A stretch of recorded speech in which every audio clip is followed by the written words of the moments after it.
Pak, tunggu, jangan lari.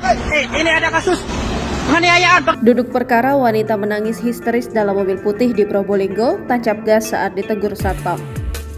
Baru-baru ini viral sebuah video berdurasi 16 detik yang memperlihatkan seorang wanita duduk di dalam mobil sembari menangis sesenggukan dan meminta tolong. Video direkam oleh seorang warga saat mobil Toyota Avanza putih nomor polisi N1922PE yang ditumpangi wanita berkaos merah muda serta celana hitam itu menepi di pinggir jalan Pantura, Probolinggo, Situbondo. Saat warga merekam dengan kamera ponsel, sopir mobil langsung tancap gas membawa wanita yang diduga jadi korban penganiayaan itu. Berdasarkan penelusuran, dugaan kasus penganiayaan yang terjadi di Desa Karangpranti, Kecamatan Pajarakan, Kabupaten Probolinggo.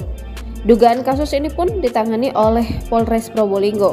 Petugas juga telah mengamankan sopir dan wanita yang diduga jadi korban penganiayaan di Polsek Keraksaan Senin 29 Januari 2024. Dilansir dari tribunprobolinggo.com, Kanit Reskrim Polsek Keraksaan Ibtu Juwantoro Setiowadi mengatakan, sopir mobil Toyota Avanza merupakan seorang pria berinisial YI asal kota Probolinggo.